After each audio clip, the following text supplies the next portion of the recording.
ನಮಸ್ಕಾರ. ಈ ಜ್ಯೋತಿಷಕ್ಕೆ ಸಂಬಂಧಪಟ್ಟಂತೆ ಸಾವಿರಾರು ಜನ, ಲಕ್ಷಾಂತರ ಜನ ಜ್ಯೋತಿಷರಿದ್ದಾರೆ. ಬಟ್ ತುಂಬ ಜನ ಹೇಳೋದು ನಿಜ ಆಗೋದಿಲ್ಲ.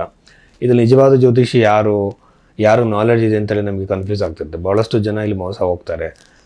ನನ್ನ ಒಂದು ಒಪಿನಿಯನಲ್ಲಿ ನೀವು ನಿಜವಾದ ಜ್ಯೋತಿಷನ ಕಂಡುಹಿಡಿಬೇಕು ಅಂತಂದರೆ, ಒಬ್ಬ ಜ್ಯೋತಿಷಿ ಹತ್ರ ಹೋದಾಗ ನಿಮ್ಮ ಜೀವನದಲ್ಲಿ ಹಿಂದೆ ನಡೆದಿರೋ 3 ಘಟನೆಗಳು ಅಟ್ಲೀಸ್ಟ್ ಹೇಳಬೇಕಾದ್ರು.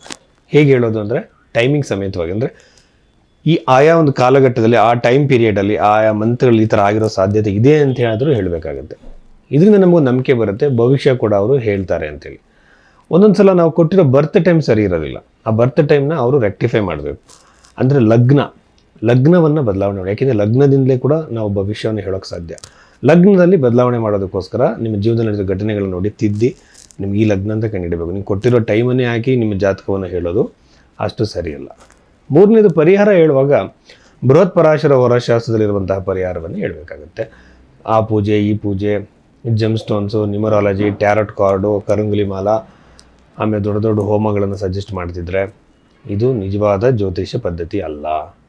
ಏಕೆಂದರೆ ಬೃಹತ್ ಪರಾಶರ ಹೊರಶಾಸ್ತ್ರದಲ್ಲಿ ಕೇವಲ ದಾನ ಮತ್ತು ಮಂತ್ರ ಜಪಗಳ ಬಗ್ಗೆ ಹೇಳಿದೆ. ಅದನ್ನ ಯಾರು ಬೇಕಾದ್ರೂ ಮಾಡ್ಕೋಬೋದು. ಇದ್ರ ನಂತರದಲ್ಲಿ ಜ್ಯೋತಿಷದು ನಿಮ್ಮ ಭವಿಷ್ಯವನ್ನೇ ಚೇಂಜ್ ಮಾಡ್ತೀನಿ ಅಂತ ಹೇಳಬಾರ್ದು. ನಿಮ್ಮ ಒಂದು ಕರ್ಮಕ್ಕೆ ಅನುಸಾರವಾಗಿ ಆಯಾ ಟೈಮ್ ಪೀರಿಯಡಲ್ಲಿ ಯಾವುದು ಒಳ್ಳೆಯದು ಕೆಟ್ಟದ್ದು ನಡೆಯೋ ಸಾಧ್ಯತೆ ಇದೆ ಅಂತ ಮಾತ್ರ ಹೇಳಬೇಕಾಗುತ್ತೆ. ಭವಿಷ್ಯವನ್ನು ಯಾರೂ ಚೇಂಜ್ ಮಾಡೋಕ್ಕೆ ಸಾಧ್ಯ ಆಗಲ್ಲ. ಸೊ ಇಷ್ಟೆಲ್ಲ ಗಮನದಲ್ಲಿಟ್ಕೊಂಡು ನೀವು ಜ್ಯೋತಿಷ್ಯವನ್ನು ಕೇಳಬೇಕಾಗತ್ತೆ. ಮತ್ತು ಕೆಲವು ಸಂದರ್ಭದಲ್ಲಿ ಏನು ಮಾಡ್ತಾರೆ ಅಂದರೆ 10 ನಿಮಿಷದಲ್ಲಿ 20 ನಿಮಿಷದಲ್ಲಿ ಎಲ್ಲ ಇಡೀ ಕುಟುಂಬದವ್ರದ್ದೇ ಜ್ಯೋತಿಷ್ಯ ಹೇಳ್ಬಿಡ್ತಾರೆ ಕೆಲವರು. ಅದು ಸಾಧ್ಯನೇ ಇಲ್ಲ. ಯಾಕೆಂದರೆ ಒಂದು ಜಾತಕವನ್ನು ಟೈಮ್ ತೊಗೊಂಡು ಅನಲೈಸ್ ಮಾಡಬೇಕು. ಯಾಕೆಂದರೆ ಲಗ್ನ ಕುಂಡಲಿ, ನವಾಂಶ ಕುಂಡಲಿ ಹತ್ರ ಷೋಡಶ ವರ್ಗಗಳಿದೆ. ಆಮೇಲೆ ಅಷ್ಟಕ ವರ್ಗಗಳನ್ನ ನೋಡಬೇಕಾಗತ್ತೆ. ಮ್ಯಾನ್ಯಲ್ ಕ್ಯಾಲ್ಕುಲೇಷನ್ಗಳು ಮಾಡಬೇಕಾಗತ್ತೆ.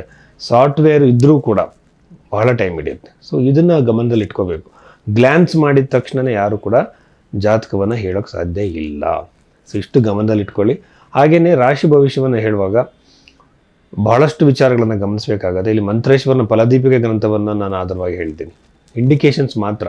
ಬಟ್ ನಿಮಗೆ ನಡೆದಿರುವಂಥ ದಶೆ, ನಿಮ್ಮ ಲಗ್ನ, ಇದ್ರ ಮೇಲೆ ನಿಮ್ಮ ಭವಿಷ್ಯ ನಿರ್ಧಾರ ಆಗುತ್ತೆ. ಕುಂಭ ರಾಶಿಯವರಿಗೆ ಸಂಬಂಧಪಟ್ಟಂತೆ ಈಗ ನಾನು ಯೂಶ್ವಲಾಗಿ ಹೇಳ್ತಾ ಇರ್ತೀನಿ, ಧರ್ಮ, ಅರ್ಥ, ಕಾಮ, ಮೋಕ್ಷ ಅಂತ. ಈ ಕಡೆಯಲ್ಲಿ ಯಾವ ಗ್ರಹಗಳು ಎಲ್ಲಿ ಕಾನ್ಸಂಟ್ರೇಟ್ ಆಗಿದೆ ಅಂತ ನೋಡ್ಕೋಬೇಕು.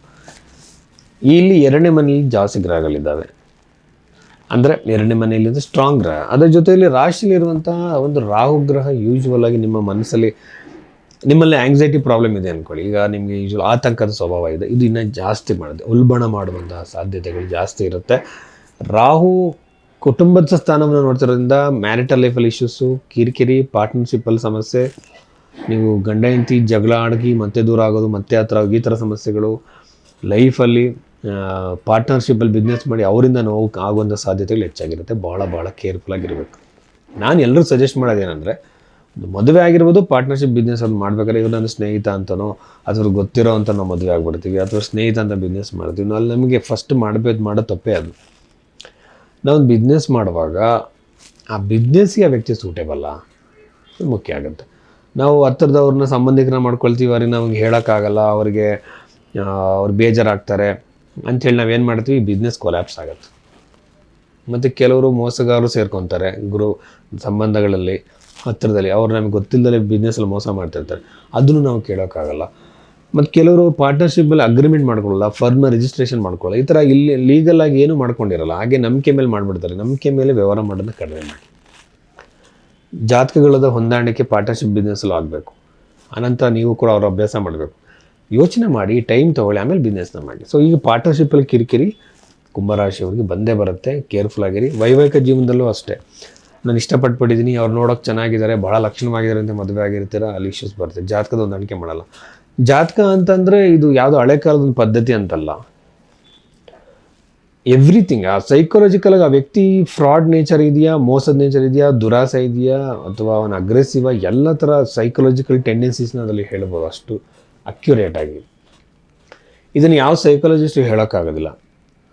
ನಾವು ಅಸ್ಟ್ರಾಲಜಿಕಲಾಗಿ ಅಷ್ಟು ಚೆನ್ನಾಗಿ ಹೇಳ್ಬೋದು. ಇದನ್ನು ನಾವು ಉಪಯೋಗಿಸ್ಕೋಬೇಕಾಗತ್ತೆ. ಇದಾದಮೇಲೆ ಕುಂಭರಾಶಿಯವ್ರಿಗೆ ನನಗೆ ಅನಿಸ್ತಿರೋದು, ಹೊಸ ಕೋರ್ಸ್ ಮಾಡ್ತಿರೋರಿಗೆ, ಸ್ಟೂಡೆಂಟ್ಸ್ಗಳಿಗೆ, ವಿದ್ಯಾರ್ಥಿಗಳಿಗೆ ಭಾಳ ಒಳ್ಳೆಯದು. ಗೌರ್ಮೆಂಟ್ ಜಾಬಿಗೆ ಟ್ರೈ ಮಾಡ್ತಿರೋಂಥ ವಿದ್ಯಾರ್ಥಿಗಳಿಗೆ, ವ್ಯಕ್ತಿಗಳಿಗೆ ಬಹಳ ಅನುಕೂಲ. 2ನೇ ಮನೆಯಿರುವಂಥ ಗ್ರಹ ಶನಿ ಗ್ರಹ ಆಗಿರೋದ್ರಿಂದ ಕೊಟ್ಟಿರೋ ಹಣ ಸ್ವಲ್ಪವಾಗಿ ನಿಮಗೆ ಬರ್ಬೋದು. ಒಂದೊಂದು ಸಲ ನಿಮಗೆ ಹಣ ಪೂರ್ತಿಯಾಗಿ ಸಿಗದಲ್ಲೇ ಇರ್ಬೋದು, ಸ್ವಲ್ಪ ಸ್ವಲ್ಪ ಪ್ರಮಾಣದಲ್ಲಿ ನಿಮಗೆ ಬರ್ತಾ ಹೋಗುತ್ತೆ. ಇದು ಜ್ಞಾಪಕದಲ್ಲಿ ಇಟ್ಕೊಳ್ಳಿ. ಅದಾದಮೇಲೆ 11ನೇ ಮನೆಯನ್ನು ನಾನು ನೋಡ್ತಾ ಇದ್ದರೆ ನಿಮಗೆ ಬಹಳ ಒಂದು ರೀತಿ ಪ್ರಾಫಿಟ್ ಕೊಡುವಂಥದ್ದು. ಅಂದರೆ ಪ್ರಾಫಿಟ್ ಯಾವ ಥರದಲ್ಲಾದರೂ ಆಗೋದು, ನೀವು ಮಾಡ್ತಿರೋ ಬಿಸ್ನೆಸ್ ವ್ಯವಹಾರಗಳಿಗೆ ಪ್ರಾಫಿಟ್ ಬರೋ ಸಾಧ್ಯತೆ ಇರುತ್ತೆ, ಹೊಸ ಬಿಸ್ನೆಸ್ಗಳಿಂದ ಅನುಕೂಲ ಆಗೋ ಸಾಧ್ಯತೆ ಇರುತ್ತೆ. ಒಂದೊಂದು ಸಲ ಏನಾಗುತ್ತೆ ಅಂತಂದರೆ ಬಿಸ್ನೆಸ್ಸಲ್ಲಿ ತುಂಬ ಲಾಸ್ ಆಗಿರುತ್ತೆ, ಅಲ್ಲಿ ಕೂಡ ಅನುಕೂಲ ಆಗುತ್ತೆ.